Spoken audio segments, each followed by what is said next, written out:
Hola y bienvenidos de nuevo mis queridos apasionados por la historia. En esta ocasión les traigo los 10 misterios más extraños sin resolver de Australia. Puede que Australia no tenga una larga historia de crímenes, pero los que tiene son algo misteriosos. Espero y les guste este video. Si es así, no olviden regalarme su manita arriba, suscribirse a nuestro canal y recuerden que si quieren apoyarlo no olviden compartirlo en sus redes sociales para así seguir creciendo juntos. Y bueno, sin más, ¡nos vemos!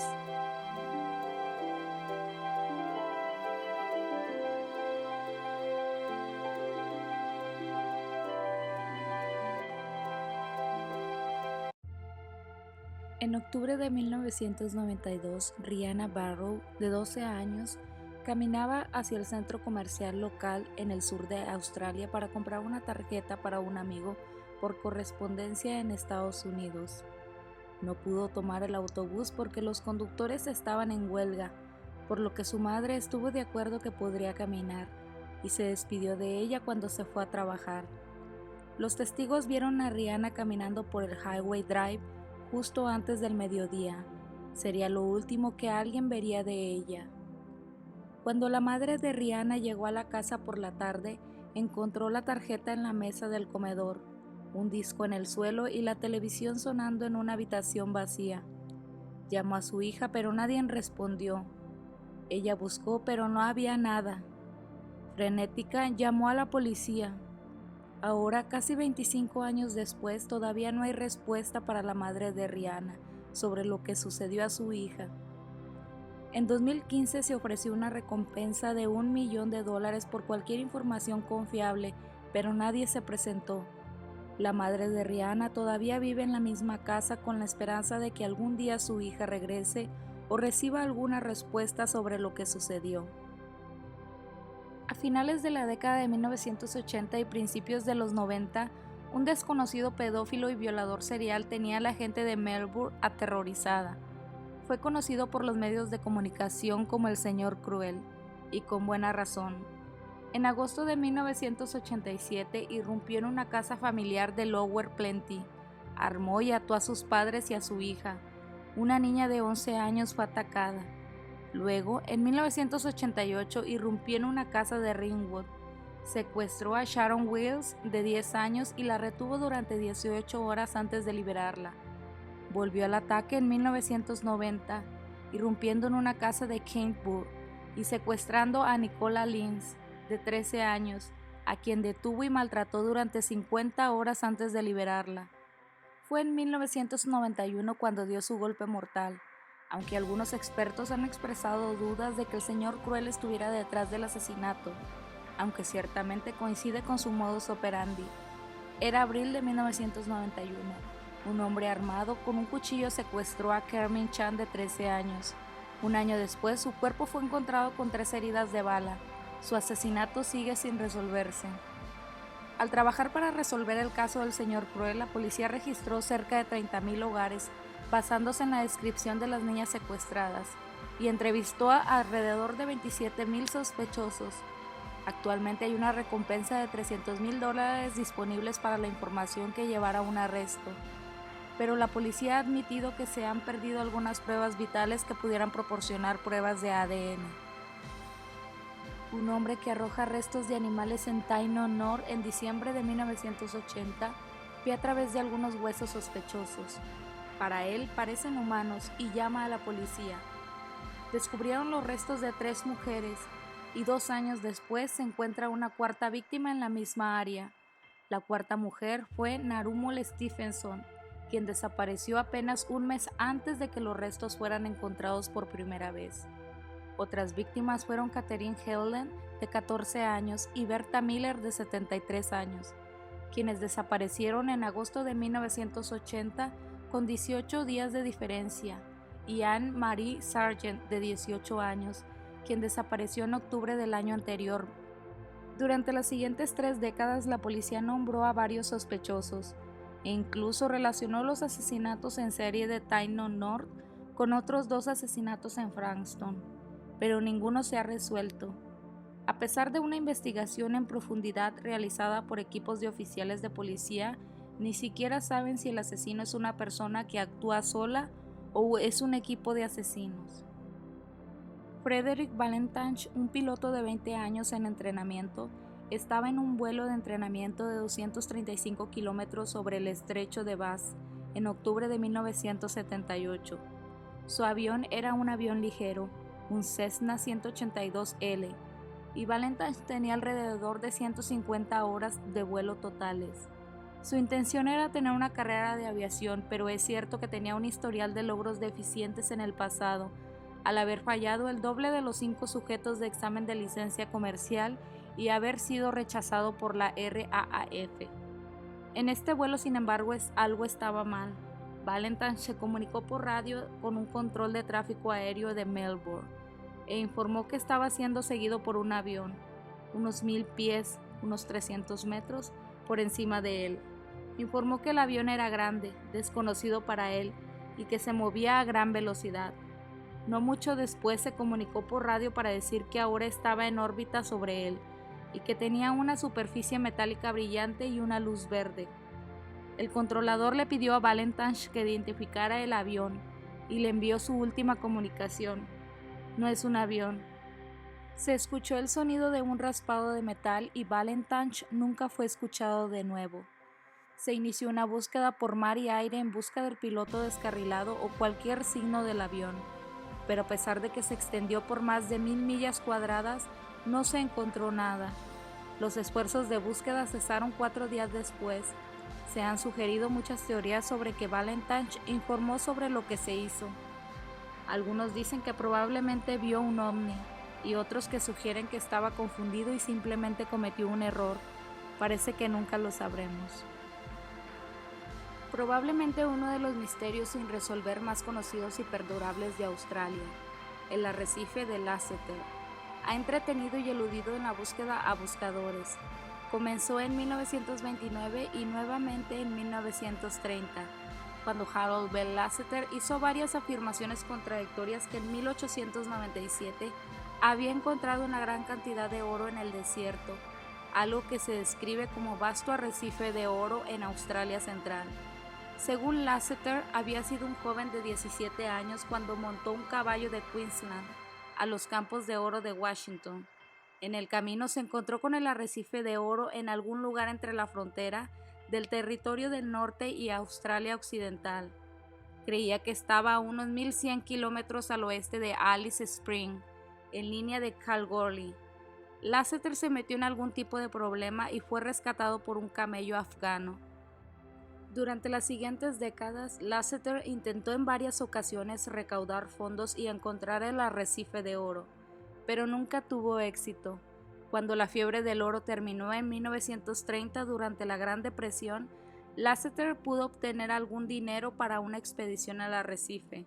Su grupo de búsqueda incluía transporte motorizado, un avión y varios bosquimanos experimentados, pero nunca lo encontraron. El mito continúa hasta hoy y se ha convertido en un cuento popular australiano prominente. Nadie sabe si Lasseter estaba diciendo realmente la verdad y es probable que nunca la sepamos. La familia fue a un hombre que se le dio a un misterioso grupo de hombres que se creía que estaban detrás del secuestro, tortura y abuso de hombres jóvenes y adolescentes de Adelaide en los años 70 y 80. 5 jóvenes fueron asesinados en el estado entre 1979 y 1983, y muchos de los sospechosos de la policía tenían ocupaciones de alto perfil, lo que llevó a la conspiración. Algunos expertos han sugerido que estos asesinatos no fueron los únicos y fueron simplemente una parte de una cadena más grande de secuestros y agresiones de niños y hombres jóvenes de ese momento. Las víctimas fueron Alan Barnes, de 16 años, Neil Moore, de 25, Peter Stockneff, de 14, Mark Langley, de 18, y Richard Kevin, de 15. Se encontraron cadáveres en cada caso, y aunque poco pudo determinarse a partir del asesinato de Peter Stockneff, los otros 4 murieron por pérdida masiva de sangre a causa de lesiones internas. La policía creía que hasta 12 personas estaban involucradas en los asesinatos, y entre ellos varios individuos de alto perfil. A pesar de esto, 4 de los 5 asesinatos siguen sin resolverse, con solo una persona encarcelada en el asesinato de Richard Kelvin, un hombre llamado Vivian Spencer von Eimer. Eimer también fue la última persona que se vio con Neil Moore después de su secuestro y actualmente está cumpliendo cadena perpetua. Se ha ofrecido una recompensa de $1 millón por cualquier información que conduzca a una condena en los otros casos. El pescador Mark Peterson estaba en el río Hawkesbury en agosto de 1994, cuando sintió un fuerte tirón en su red de pesca. Fue un día hermoso y Mark estaba convencido de que había logrado un buen paseo. Desafortunadamente, lo que sacó del agua no era un pescado en absoluto, sino un pesado trozo de acero en forma de crucifijo. Adjunto a ella se encontraban los restos de una persona. Peterson llamó a la policía en estado de shock y tomaron posesión de los restos y el crucifijo. Los patólogos forenses encontraron que los restos eran de un hombre humano y con edad entre 21 y 41 años, y que el cuerpo había sido dispuesto intencionalmente sobre el crucifijo. La totalidad del cuerpo estaba envuelta en plástico, incluida la cabeza, y había alambre alrededor de la cabeza y el torso de la víctima.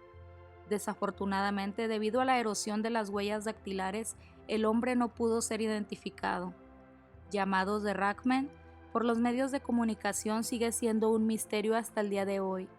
Aunque el caso no ha sido cerrado por la policía, algunos creen que podría ser un traficante de drogas que desapareció en 1993, pero eso aún no se ha probado.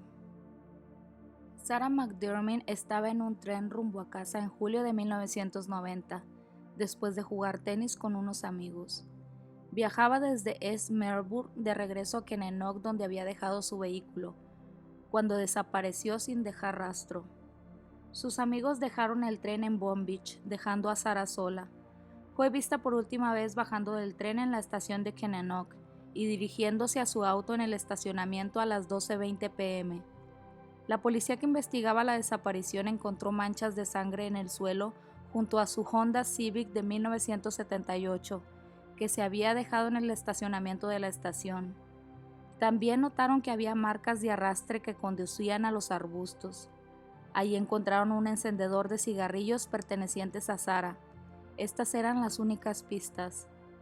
Se realizó una búsqueda masiva por aire, mar y tierra durante 3 semanas con más de 250 agentes de policía involucrados, pero no se descubrió nada. Más tarde, las solicitudes de información revelaron a 2 testigos que informaron que habían oído a una mujer en la estación gritar: «¡Devuélveme las llaves!». Una recompensa de $1 millón es actual para cualquier información que resuelva el caso. En agosto de 1981 se registró una Cessna 210 para viajar de Proserpine a Sydney. 4 pasajeros están a bordo junto con el piloto de 52 años Michael Hutchin. El avión numerado BH-MDX envió una transmisión de radio al control de tráfico aéreo cuando se acercaba a la comunidad de Tyre. Según el piloto, el mal tiempo estaba por delante y necesitaba permiso para volar en un área restringida para evitar la tormenta. Entonces, el piloto cambió de opinión, manteniéndose en el curso original. No mucho después, una parte integral del avión falla, dejando al piloto sin sentido de la dirección y sin simulador de horizonte o indicador de rumbo. Junto con los fuertes vientos y el hielo, así como el mal funcionamiento del avión, hubo una turbulencia extrema. La última respuesta de Hutchin fue aterrorizadora y corta: 5000. El avión nunca fue visto de nuevo. Se realizaron una serie de búsquedas exhaustivas por tierra y aire, en las que participaron policías, rescatistas y voluntarios, pero no se encontró rastros de la aeronave ni de los hombres. Exactamente lo que sucedió a bordo y lo que sucedió en el avión sigue siendo un misterio hasta hoy. El hombre de Somerton es probablemente uno de los misterios sin resolver más renombrados internacionalmente. A veces denominado el caso Tamam Shud, implica el descubrimiento del cuerpo de un hombre en la playa de Somerton en la mañana del 1 de diciembre de 1948. El caso se conoce como tal porque algunos meses después de que se encontró el cuerpo, la policía descubrió un trozo de papel en el bolsillo del hombre en el que estaba impreso Tamam Shud, La frase significa terminado o terminando en persa. La policía no pudo identificar al hombre, aunque la autopsia sugirió que no había muerto por causas naturales, sino que de hecho había sido envenenado y posiblemente abandonado en la playa, en lugar de haber muerto allí. Las pistas sobre el cuerpo parecen llevar más preguntas, y no fue más fácil cuando se descubrió su maleta 6 semanas después en un cuarto de una estación de un tren. El trozo de papel en su bolsillo provino de una rara edición en Nueva Zelanda de un libro de poemas que la policía rastreó. Alguien lo había escondido en el espacio para los pies de un automóvil. En el interior escondieron hendiduras de otros escritos, que creen que son un código o un cifrado. El caso del hombre de Somerton se considera uno de los misterios más profundos de Australia, y lo ha sido desde que se descubrió por primera vez. Años después, no hay consenso en cuanto a quién era el hombre y cómo murió realmente, cómo llegó hasta la playa de Somerton o de dónde pudo haber venido. Una mujer local llamada Jessica Thompson está vinculada al caso, pero continúa diciendo que no conocía al hombre muerto. Algunos piensan que podría haber sido un espía, pero la verdad es que nunca lo sabremos.